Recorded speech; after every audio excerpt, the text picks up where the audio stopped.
Hello दोस्तों, कैसे हैं आप सब। उम्मीद करता हूं आप सब लोग अच्छे होंगे और आपकी तैयारी की प्रक्रिया बेहद शानदार तरीके से चल रही होगी। दोस्तों आज हम देखेंगे गुप्त वंश। देखिए गुप्त वंश के बारे में सारा हम देखेंगे पूरा और उसको बहुत अच्छे से समझने की कोशिश भी करेंगे। चलिए स्टार्ट करते हैं।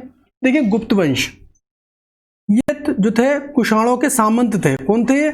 कुषाणों के सामंत हुआ करते थे, ठीक है। और ये उपाधि लिया करते थे महाराजा की। किसकी? महाराजा की उपाधि लिया करते थे ये। इति सिंह ने, जो चीनी यात्री थे इति सिंह, इन्होंने लिखा है कि ये इस महाराज की उपाधि जो थी श्रीगुप्त ने ली थी। किसने ली थी? श्रीगुप्त ने उपाधि ली थी महाराज की, ठीक है। इसके बाद में जो इनके संस्थापक माने गए वो श्रीगुप्त को इनका जो है गुप्त वंश का संस्थापक माना गया। ये कैसे पता चला हमें? ये पता चला हमें चंद्रगुप्त सेकंड की जो पुत्री है प्रभावती जो थी, उसके अभिलेख से हमें इस चीज़ के बारे में पता चलता है, ठीक है। इन्होंने मंदिर बनवाने के लिए 24 गांव दान में दिए थे। कितने गांव? 24 गांव जो है दान में दिए थे, ठीक है। ये संभवतः मंदिर मगध में बन रहा था। ये किससे पता चला हमें? इति सिंह ने बताया ये एक तरह से अपने अभिलेखों में। किसने? इति सिंह ने जो लिखा था अपने यात्रा वेदांग में, उससे जो है हमें पता चलता है, ठीक है। चलिए आगे देखते हैं। देखिए चंद्रगुप्त फर्स्ट, ठीक है। इसके बाद में देखेंगे हम ये चंद्रगुप्त फर्स्ट के बारे में। देखिएगा चंद्रगुप्त फर्स्ट जो है गुप्त वंश का वास्तविक संस्थापक माना गया, मतलब ओरिजिनल तरीके से जो है संस्थापक जो है इसको माना गया। वास्तविक संस्थापक किसको माना गया? चंद्रगुप्त फर्स्ट को जो है वास्तविक संस्थापक माना गया। लक्ष्मी राजकुमार कहते थे इन्हें। क्या कहते थे? लक्ष्मी राजकुमार, क्योंकि लक्ष्मी के जो राजा थे उनकी पुत्री कुमार देवी से इनका विवाह हुआ था। किससे? कुमार देवी से इनका विवाह हुआ था। ये कहाँ की थी? ये थी लक्ष्मी की, ठीक है। इन्होंने चांदी के सिक्के चलवाए थे। किसने?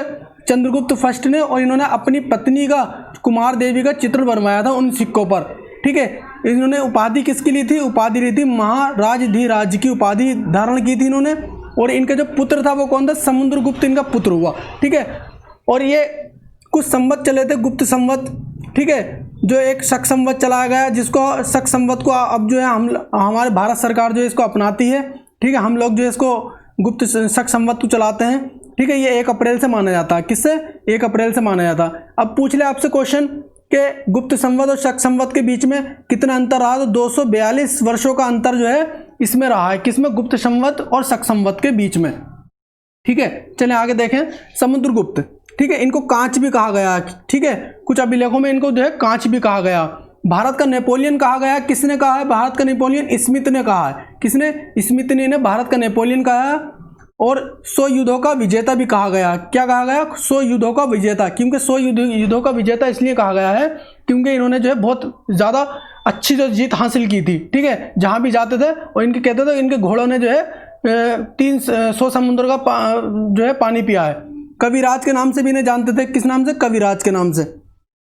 धरणीवंद, धरणीवंद का मतलब होता है धरती को बांधने वाला, ठीक है। धरती को बांधने वाला। इनके दरबारी कौन थे? दरबारी, इनके दरबारी थे हरिसेन, ठीक है। हरिसेन जो थे ये एक अच्छा समझौता करा दिया करते थे। अगर किसी से युद्ध हो जाया करता था तो हरिसेन जो थे एक समझौता बहुत अच्छा करते थे। जैसे कि इंडिया में किसने करा था? सरदार वल्लभ भाई पटेल जैसा समझौता जो किया है, ठीक है। इसी तरीके से हरिसेन हुआ करते थे उस टाइम, तो वो अच्छा जो है समझौता कर लिया करते थे। इस जीत का पता हमें कहाँ से चलता है? प्रयाग प्रस्थि अभिलेख से इसका जो है जीत का पता चलता है। और इस प्रयाग प्रस्थि जो अभिलेख है इसको 3 राजाओं ने लिखवाया। किसने? 3 राजाओं के द्वारा जो है ये लिखा गया। किसने? अशोक ने भी इसको लिखवाया, ठीक है। समुद्रगुप्त ने भी और जहांगीर के द्वारा भी ये लिखा गया। क्या? प्रयाग प्रस्थि अभिलेख। चलिए आगे चलते हैं।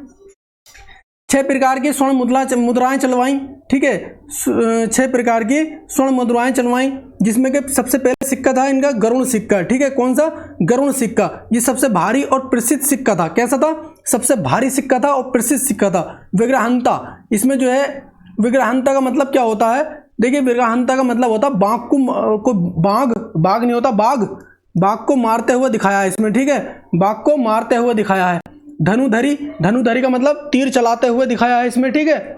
और परशु सिक्का, इसमें फारस लिया हुआ, मतलब वो जो होता गणासा टाइप का वो लिया हुआ, ठीक है, दिखाया है। अश्वमेघ सिक्का, अश्वमेघ जो घोड़ों को जो दौड़ाया जाता है उस जैसा कुछ ना वो चित्रण लिया गया है इस पर, ठीक है। बीड़ा वादन स्वयं को इन्होंने बीड़ा बजाते दिखाया है इस सिक्के पे, ठीक है। स्वयं को जो है खुद इन्होंने अपने आप को जो है इस सिक्के पे दिखाया है। समुद्रगुप्त विष्णु का पुजारी कौन था? ये विष्णु का पुजारी था। इसने मूर्तियां, मंदिर बनवाए जो कि सर्वाधिक इसके समय ही बनाए गए। किसके? विष्णु के जो है मूर्तियां और मंदिर जो बनाए गए थे वो सबसे ज़्यादा जो है समुद्रगुप्त के समय ही बनवाए गए। ठीक है। दक्षिण नीति इनकी बहुत खतरनाक थी। दक्षिण नीति क्या थी? चंद्रगुप्त सेकंड की समुद्रगुप्त की जो है दक्षिण नीति क्या थी? ये गृह मोचानुगृह, इसका मतलब क्या होता है? ये ऐसा हुआ जब इन्होंने किसी राज्य पे जब कहीं इन्होंने हमला किया, हमला करने के बाद में जब उनसे कहा तो उन्होंने कहा कि साहब हमारा जो है धन ले जाओ और हमें छोड़ दो, तो बस उन्हें छोड़ दिया था। और बाकी दोबारा जब वो धन कमा लिया करते थे फिर दोबारा उन्हें लूट लिया जाया करता था। तो इससे जो है इन्होंने सोचा कि मानने से कोई फायदा नहीं है, इन्हें छोड़ दिया जाए। समुद्रगुप्त जो था इसने पहले पूरब में जो है इन्होंने कब्जा किया जिसका नाम था पहले प्रयाग ज्योतिषपुर, फिर बाद में कामरूप, और कामरूप वंश भी बना। ठीक है। फिर इसका नाम असोम हो गया। अब इसका वर्तमान नाम क्या? असम है। ठीक है। रामगुप्त इसके बाद में आते हैं। रामगुप्त को जो है हरा दिया था किसने? रुद्रसेन थर्ड ने। और इसने कहा था कि रामगुप्त से जो अपनी बीवी को जो है हमारे दरबार में भेजो।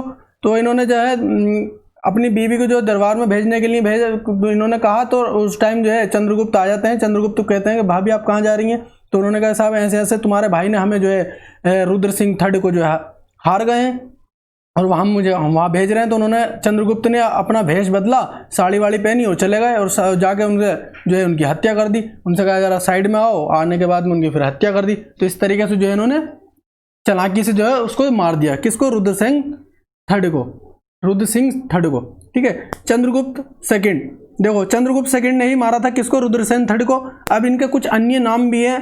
देवराज, देवगुप्त, परम भागवत, शकहारी, मतलब शकों का इन्होंने नाश करा था। ठीक है। शकों का इन्होंने विनाश करा था इसलिए इन्हें शकहारी भी कहा गया। शकों का इन्होंने क्या करा था? नाश करा था, मतलब हराया था शकों को, तो इन्हें शकहारी कहा गया। ठीक है।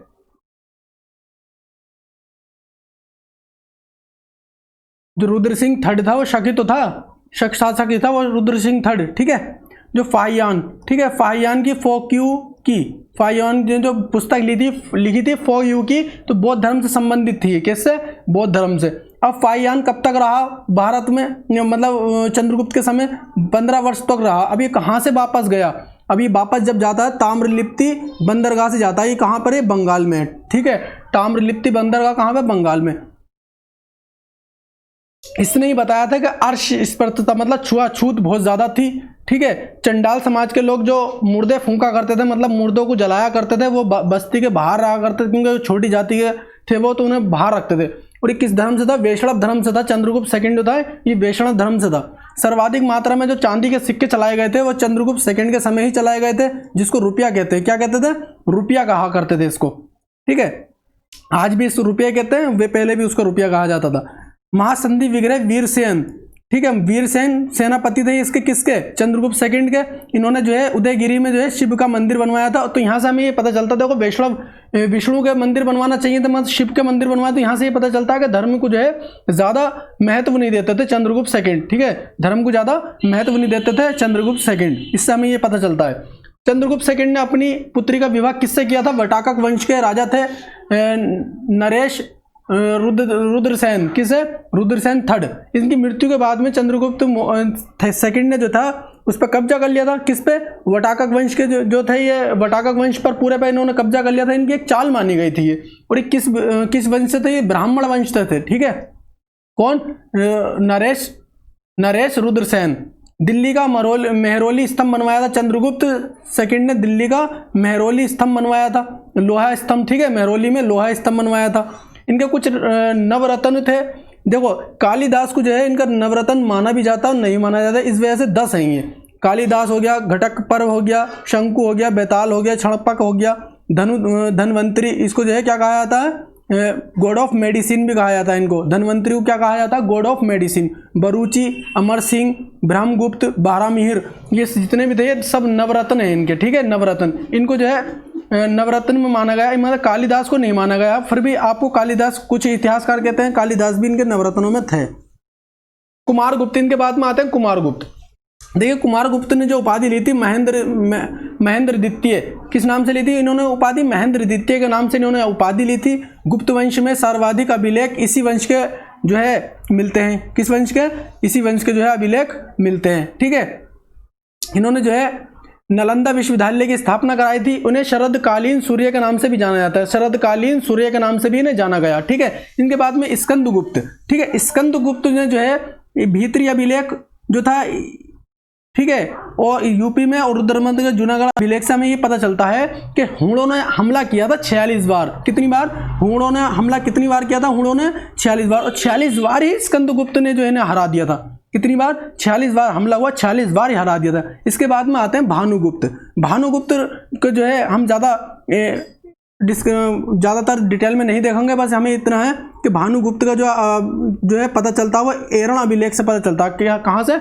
एरण के अभिलेख से, एरण अभिलेख से। ठीक है, हुणों के बारे में जान लेते हैं। हुणों के ये हुण जो थे मध्य एशिया की बर्बर जाति थी। कैसी जाति थी? बर्बर जाति थी। वो बहुत ज्यादा तेज जो ये हमला करती थी और आदिवासी की तरह रहती थी। ठीक है, इनका जो पहला शासक था वो कौन था? तिगिन। ठीक है, तिगिन था। और तोरमाड़ इनका सेकंड शासक था। और मिहिर कुल जो था इनका लास्ट शासक जो था इनका मिहिर कुल था।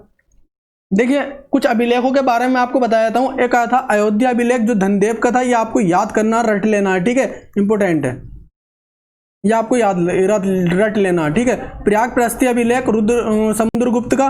ठीक है, बिलसट अभिलेख, बिलसट स्तंभ लेख कुमारगुप्त का। जूनागढ़ का अभिलेख रुद्रदमन का। और भीतरी अभिलेख स्कंदगुप्त।